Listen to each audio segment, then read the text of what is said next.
ছুটি। রবীন্দ্রনাথ ঠাকুর। বালবদিগের সর্দার ফটিক চক্রবর্তীর মাথায় চট করিয়া একটা নূতন ভাবোদয় হইল। নদীর ধারে একটা প্রকাণ্ড শালকাষ্ঠ মাস্তুলে রূপান্তরিত হইবার প্রতীক্ষায় পড়িয়াছিল। স্থির হইল সেটা সকলে মিলিয়া গড়াইয়া লইয়া যাইবে। যে ব্যক্তির কাঠ আবশ্যককালে তাহার যে কতখানি বিস্ময়, বিরক্তি এবং অসুবিধা বোধ হইবে, তাহাই উপলব্ধি করিয়া বালকেরা এ প্রস্তাবে সম্পূর্ণ অনুমোদন করিল। কোমর বাঁধিয়া সকলেই যখন মনোযোগের সহিত কার্যে প্রবৃত্ত হইবার উপক্রম করিতেছে, এমন সময়ে ফটিকের কনিষ্ঠ মাখনলাল গম্ভীরভাবে সেই গুণীর উপরে গিয়া বসিল।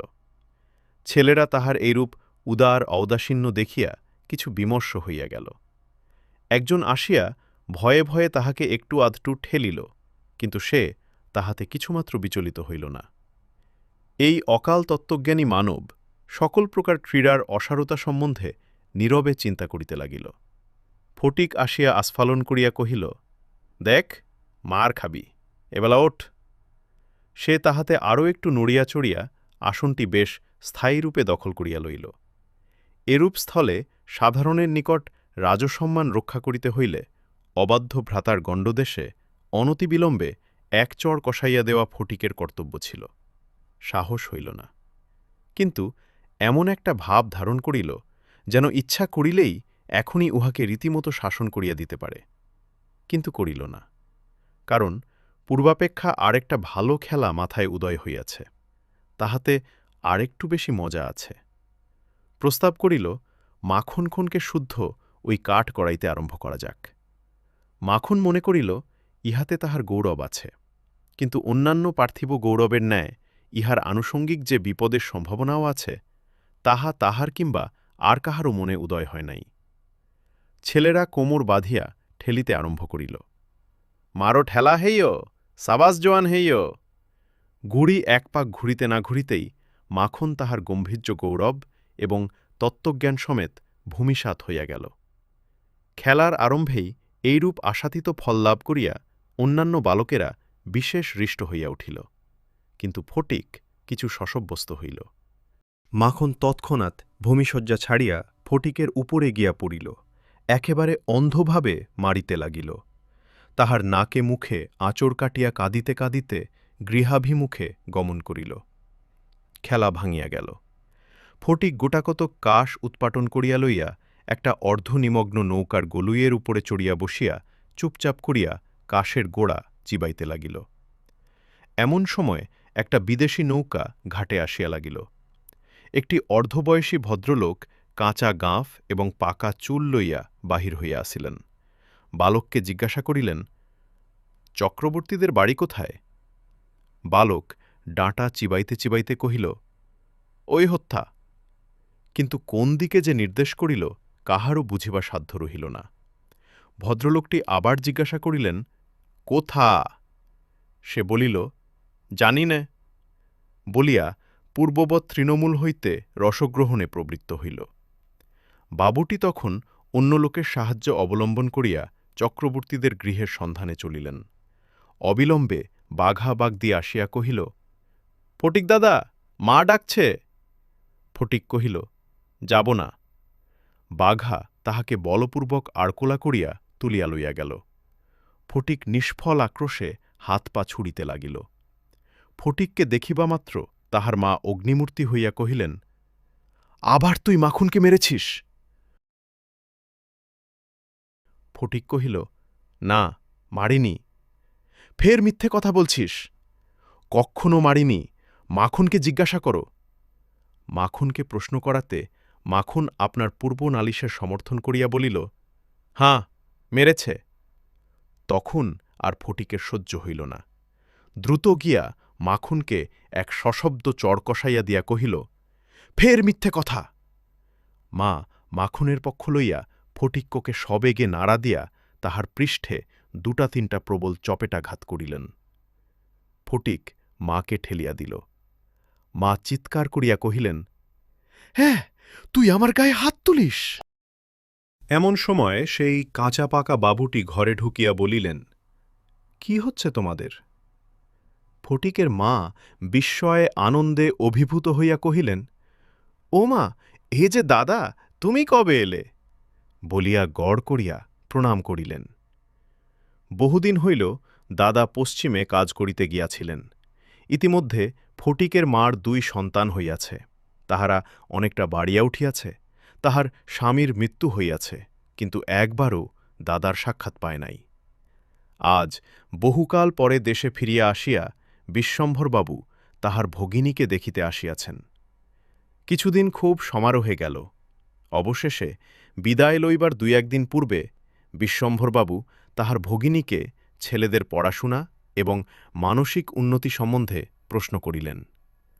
উত্তরে ফটিকের অবাধ্য উচ্ছৃঙ্খলতা, পাঠে অমনোযোগ এবং মাখনের সুশান্ত সুশীলতা ও বিদ্যানুরাগের বিবরণ শুনিলেন। তাহার ভগিনী কহিলেন, ফটিক আমার হাড় জ্বালাতন করিয়াছে। শুনিয়া বিশ্বম্ভর প্রস্তাব করিলেন, তিনি ফটিককে কলিকাতায় লইয়া গিয়া নিজের কাছে রাখিয়া শিক্ষা দিবেন। বিধবা এ প্রস্তাবে সহজেই সম্মত হইলেন। ফটিককে জিজ্ঞাসা করিলেন, কেমন রে ফটিক, মামার সঙ্গে কলকাতায় যাবি? ফটিক লাফাইয়া উঠিয়া বলিল, যাব। যদিও ফটিককে বিদায় করিতে তাহার মায়ের আপত্তি ছিল না, কারণ তাহার মনে সর্বদাই আশঙ্কা ছিল, কোন দিন সে মাখনকে জলেই ফেলিয়া দেয়, কি মাথাই ফাটায়, কি একটা দুর্ঘটনা ঘটায়। তথাপি ফটিকের বিদায়গ্রহণের জন্য এতাদৃশ আগ্রহ দেখিয়া তিনি ঈষৎ ক্ষুণ্ণ হইলেন। কবে যাবে, কখন যাবে করিয়া ফটিক তাহার মামাকে অস্থির করিয়া তুলিলে। উৎসাহে তাহার রাত্রে নিদ্রা হয় না। অবশেষে যাত্রাকালে আনন্দের ঔদার্যবশত তাহার ছিপ ঘুড়ি লাটাই সমস্ত মাখনকে পুত্র পৌত্রাদিক্রমে ভোগ দখল করিবার পুরা অধিকার দিয়া গেল। কলিকাতায় মামার বাড়ি পেউছিয়া প্রথমত মামীর সঙ্গে আলাপ হইল। মামী এই অনাবশ্যক পরিবার বৃদ্ধিতে মনে মনে যে বিশেষ সন্তুষ্ট হইয়াছিলেন তাহা বলিতে পারি না। তাহা নিজের 3টি ছেলে লইয়া তিনি নিজের নিয়মে ঘরকন্যা পাতিয়া বসিয়া আছেন। ইহার মধ্যে সহসা একটি 13 বৎসরের অপরিচিত অশীতি পাড়াগে ছেলে ছাড়িয়া দিলে কিরূপ একটা বিপদের সম্ভাবনা উপস্থিত হয়। বিশ্বম্ভরের এত বয়স হইল, তবু কিছুমাত্র যদি জ্ঞানকাণ্ড আছে, বিশেষত 13-14 বৎসরের ছেলের মতো পৃথিবীতে এমনন বালাই আর নাই। শোভাও নাই, কোনো কাজেও লাগে না, স্নেহ উদ্রেক করে না, তাহার সঙ্গসুখও বিশেষ প্রার্থনীয় নহে। তাহার মুখে আধো আধো কথাও ন্যাকামি, পাকা কথাও জ্যাঠামি, এবং কথামাত্রই প্রগল্ভতা। হঠাৎ কাপড় চোপড়ের পরিমাণ রক্ষা না করিয়া বেমানান রূপে বাড়িয়া উঠে, লোকে সেটা তাহার একটা কুশ্রী স্পর্ধাস্বরূপ জ্ঞান করে। তাহার শৈশবের লালিত্য এবং কণ্ঠস্বরের মিষ্টতা সহসা চলিয়া যায়। লোকে সেজন্য তাহাকে মনে মনে অপরাধ না দিয়া থাকিতে পারে না। শৈশব এবং যৌবনের অনেক দোষ মাপ করা যায়, কিন্তু এই সময়ে কোনো স্বাভাবিক অনিবার্য ত্রুটিও যেন অসহ্য বোধ হয়। সেও সর্বদা মনে মনে বুঝিতে পারে পৃথিবীর কোথাও সে ঠিক খাপ খাইতেছে না। এই জন্য আপনার অস্তিত্ব সম্বন্ধে সর্বদা লজ্জিত ও ক্ষমাপ্রার্থী হইয়া থাকে। অথচ এই বয়সেই স্নেহের জন্য কিঞ্চিত অতিরিক্ত কাতরতা মনে জন্মায়। এই সময়ে যদি সে কোনো সহৃদয় ব্যক্তির নিকট হইতে স্নেহ কিংবা সখ্য লাভ করিতে পারে, তবে তাহার নিকট আত্মবিকৃত হইয়া থাকে। কিন্তু তাহাকে স্নেহ করিতে কেহ সাহস করে না, কারণ সেটা সাধারণে প্রশ্রয় বলিয়া মনে করে। সুতরাং তাহার চেহারা এবং ভাবখানা অনেকটা প্রভুহীন পথের কুকুরের মতো হইয়া যায়। অতএব এমন অবস্থায় মাতৃভবন ছাড়া আর কোনো অপরিচিত স্থান বালকের পক্ষে নরক। চারিদিকের স্নেহশূন্য বিরাগ তাহাকে পদে পদে কাঁটার মতো বিধে। এই বয়সে সাধারণত নারীজাতিকে কোনো এক শ্রেষ্ঠ স্বর্গলোকের দুর্লভ জীব বলিয়া মনে ধারণা হইতে আরম্ভ হয়। অতএব তাহাদের নিকট হইতে উপেক্ষা অত্যন্ত দুঃসহ বোধ হয়। মামীর স্নেহহীন চক্ষে সে যে একটা দুর্গ্রহের মতো প্রতিভাত হইতেছে, এইটে ফটিকের সবচেয়ে বাজিত। মামী যদি দৈবাৎ তাহাকে কোনো একটা কাজ করিতে বলিতেন, তাহা হইলে সে মনের আনন্দে যতটা আবশ্যক তার চেয়ে বেশি কাজ করিয়া ফেলিত। অবশেষে মামী যখন তাহার উৎসাহ দমন করিয়া বলিতেন, ঢের হয়েছে, ঢের হয়েছে। অতে আর তোমায় হাত দিতে হবে না। এখন তুমি নিজের কাজে মন দাওগে। একটু পড়ো, গে যাও। তখন তাহার মানসিক উন্নতির প্রতি মামির এতটা যত্নবাহুল্য তাহার অত্যন্ত নিষ্ঠুর অবিচার বলিয়া মনে হইত। ঘরের মধ্যে এইরূপ অনাদর, ইহার পর আবার হাঁপ ছাড়িবার জায়গা ছিল না। দেয়ালের মধ্যে আটকা পড়িয়া কেবলই তাহার সেই গ্রামের কথা মনে পড়িত। প্রকাণ্ড একটা ধাউস ঘুড়ি লইয়া ব্যাঁ ব্যাঁ শব্দে উড়াইয়া বেড়াইবার সেই মাঠ। তাই রে, নাই রে, নাই রে, না করিয়া উচ্চৈস্বরে স্বরচিত রাগিনী আলাপ করিয়া অকর্মণ্যভাবে ঘুরিয়া বেড়াইবার সেই নদীতীর। দিনের মধ্যে যখন তখন ঝাঁপ দিয়া পড়িয়া সাঁতার কাটিবার সেই সংকীর্ণ স্রোতস্বিনী। সেই সব দলবল উপদ্রব স্বাধীনতা এবং সর্বেয়াপরি সেই অত্যাচারিণী অবিচারিণী মা অহর্নিশি তাহার নিরুপায় চিত্তকে আকর্ষণ করিত। জন্তুর মতো এক প্রকার অবুঝ ভালোবাসা, কেবল একটা কাছে যাইবার অন্ধ ইচ্ছা, কেবল একটা না দেখিয়া অব্যক্ত ব্যাকুলতা, গোধূলি সময়ের মাতৃহীন বৎসের মতো কেবল একটা আন্তরিক মা মা ক্রন্দন, সেই লজ্জিত শঙ্কিত শীর্ণ দীর্ঘ অসুন্দর বালকের অন্তরে কেবলই আলোড়িত হইত। স্কুলে এত বড় নির্ব্যাদ এবং অমনোযোগী বালক আর ছিল না। একটা কথা জিজ্ঞাসা করিলে সে হাঁ করিয়া চাহিয়া থাকিত। মাস্টার যখন মার আরম্ভ করিত তখন ভারকান্ত গর্দভের মতো নীরবে সহ্য করিত।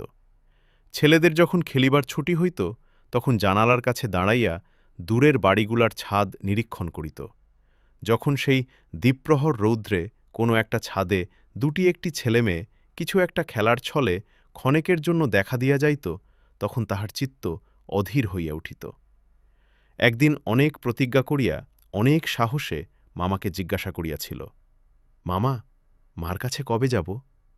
মামা বলিয়াছিলেন, স্কুলের ছুটি হোক। কার্তিক মাসে পূজার ছুটি, সে এখনও ঢের দেরি। একদিন ফটিক তাহার স্কুলের বই হারাইয়া ফেলিল। একে তো সহজেই পড়া তৈরি হয় না, তাহার পর বই হারাইয়া একেবারে নাচার হইয়া পড়িল। মাস্টার প্রতিদিন তাহাকে অত্যন্ত মারধর অপমান করিতে আরম্ভ করিলেন। স্কুলে তাহার এমনও অবস্থা হইল যে তাহার মামাতো ভাইরা তাহার সহিত সম্বন্ধ স্বীকার করিতে লজ্জাবোধ করিত। ইহার কোনো অপমানে তাহারা অন্যান্য বালকের চেয়েও যেন বলপূর্বক বেশি করিয়া আমোদ প্রকাশ করিত। অসহ্য বোধ হওয়াতে একদিন ফটিক তাহার মামির কাছে নিতান্ত অপরাধীর মতো গিয়া কহিল, বই হারিয়ে ফেলেছি। মামি অধরের দুই প্রান্তে বিরক্তির রেখা অঙ্কিত করিয়া বলিলেন, বেশ করেছ, আমি তোমাকে মাসের মধ্যে 5 বার করে বই কিনে দিতে পারি নে। ফটিক আর কিছু না বলিয়া চলিয়া আসিল। সে যে পরের পয়সা নষ্ট করিতেছে এই মনে করিয়া তাহার মায়ের উপর অত্যন্ত অভিমান উপস্থিত হইল। নিজের হীনতা এবং দৈন্য তাহাকে মাটির সহিত মিশাইয়া ফেলিল।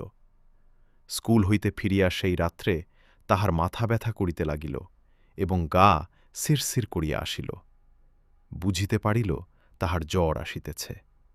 বুঝিতে পারিল ব্যামো বাধাইলে তাহার মামির প্রতি অত্যন্ত অনর্থক উপদ্রব করা হইবে। মামি এই ব্যামোটাকে যে কিরূপ একটা অকারণ অনাবশ্যক জ্বালাতনের স্বরূপ দেখিবে তাহা সে স্পষ্ট উপলব্ধি করিতে পারিল। রোগের সময় এই অকর্মণ্য অদ্ভুত নির্বাদ বালক পৃথিবীতে নিজের মা ছাড়া আর কাহারও কাছে সেবা পাইতে পারে এরূপ প্রত্যাশা করিতে তাহার লজ্জাবোধ হইতে লাগিল। পরদিন প্রাতঃকালে ফটিককে আর দেখা গেল না। চতুর্দিকে প্রতিবেশীদের ঘরে খাজ করিয়া তাহার কোনো সন্ধান পাওয়া গেল না। সেদিন আবার রাত্রি হইতে মুষলধারে শ্রাবণের বৃষ্টি পড়িতেছে। সুতরাং তাহার খাজ করিতে লোকজনকে অনর্থক অনেক ভিজিতে হইল। অবশেষে কোথাও না পাইয়া বিশ্বম্ভরবাবু পুলিশে খবর দিলেন। সমস্ত দিনের পর সন্ধ্যার সময় একটা গাড়ি আসিয়া বিশ্বম্ভরবাবুর বাড়ির সম্মুখে দাঁড়াইল। তখনও ঝুপঝুপ করিয়া অবিশ্রাম বৃষ্টি পড়িতেছে। রাস্তায় 1 হাঁটু জল দাঁড়াইয়া গিয়াছে। 2 জন পুলিশের লোক গাড়ি হইতে ফটিককে ধরাধরি করিয়া নামাইয়া বিশ্বম্ভরবাবুর নিকট উপস্থিত করিল। তাহার আপাদমস্তক ভিজা, সর্বাঙ্গে কাদা, মুখ চক্ষু লোহিত বর্ণ, থরথর করিয়া কাঁপিতেছে। বিশ্বম্ভরবাবু প্রায় কোলে করিয়া তাহাকে অন্তঃপুরে লইয়া গেলেন। মামি তাহাকে দেখিয়াই বলিয়া উঠিলেন, কেন বাপু, পরের ছেলেকে নিয়ে কেন এ কর্মবভোগ? দাও, ওকে বাড়ি পাঠিয়ে দাও। বাস্তবিক সমস্ত দিন দুশ্চিন্তায় তাহার ভালোরূপ আহারাদি হয় নাই, এবং নিজের ছেলেদের সহিত না হক অনেক খিটখিট করিয়াছেন। ফটিক কাঁদিয়া উঠিয়া কহিল, আমি মার কাছে যাচ্ছিলুম, আমাকে ফিরিয়ে এনেছে। বালকের জ্বর অত্যন্ত বাড়িয়া উঠিল, সমস্ত রাত্রি প্রলাপ বকিতে লাগিল। বিশ্বম্ভরবাবু চিকিৎসক লইয়া আসিলেন। ফটিক তাহার রক্তবর্ণ চক্ষু একবার উন্মিলিত করিয়া কড়িকাঠের দিকে হতবুদ্ধিভাবে তাকাইয়া কহিল, মামা, আমার ছুটি হয়েছে কি? বিশ্বম্ভরবাবু রুমালে চোখ মুছিয়া সস্নেহে ফটিকের শীর্ণ তপ্ত হাতখানি হাতের উপর তুলিয়া লইয়া তাহার কাছে আসিয়া বসিলেন। ফটিক আবার বিড় বিড় করিয়া বকিতে লাগিল, বলিল, মা, আমাকে মারিস নে মা, সত্যি বলছি, আমি কোনো দোষ করিনি। পরদিন দিনের বেলা কিছুক্ষণের জন্য সচেতন হইয়া ফটিটিক কাহার প্রত্যাশায় ফ্যালফাল করিয়া ঘরের চারিদিকে চাহিল। নিরাশ হইয়া আবার নীরবে দেয়ালের দিকে মুখ করিয়া পাশ ফিরিয়া শুইল। বিশ্বম্ভরবাবু তাহার মনের ভাব বুঝিয়া তাহার কানের কাছে মুখ নত করিয়া মৃদুস্বরে কহিলেন, ফটিক, তোর মাকে আনতে পাঠিয়েছি। তাহার পরদিনও কাটিয়া গেল। ডাক্তার চিন্তিত বিমর্ষ মুখে জানাইলেন, অবস্থা বড়ই খারাপ। বিশ্বম্ভরবাবু স্তিমিত প্রদীপের রোগশয্যায় বসিয়া প্রতি মুহূর্তেই ফটিকের মাতার জন্য প্রতীক্ষা করিতে লাগিলেন। ফটিক খালাসিদের মতো সুর করিয়া করিয়া বলিতে লাগিল, এক বাও মেলে না, দো বাও মেলে, এ না। কলিকাতায় আসিবার সময় কতকটা রাস্তা স্টিমারে আসিতে হইয়াছিল, খালাসিরা কাছি ফেলিয়া সুর করিয়া জল মাপিতে। ফটিক প্রলাপে তাহাদেরই অনুকরণে করুণ স্বরে জল মাপিতেছে, এবং যে অকুল সমুদ্রে যাত্রা করিতেছে, বালক রশি ফেলিয়া কোথাও তাহার তল পাইতেছে না। এমন সময়ে ফটিকের মাতা ঝড়ের মতো ঘরে প্রবেশ করিয়াই উচ্চকলরবে শোক করিতে লাগিলেন। বিশ্বম্ভর বহু কষ্টে তাহার শোকোচ্ছ্বাস নিবৃত্ত করিলে তিনি শয্যার ওপর আছাড় খাইয়া পড়িয়া উচ্চৈস্বরে ডাকিলেন, ফটিক, সোনা, মানিক আমার। ফটিক যেন অতি সহজেই তাহার উত্তর দিয়া কহিল, অ্যাঁ। মা আবার ডাকিলেন, ওরে ফটিক, বাপধন রে। ফটিক আস্তে আস্তে পাশ ফিরিয়া কাহাকেও লক্ষ্য না করিয়া মৃদুস্বরে কহিল, মা, এখন আমার ছুটি হয়েছে মা, এখন আমি বাড়ি যাচ্ছি।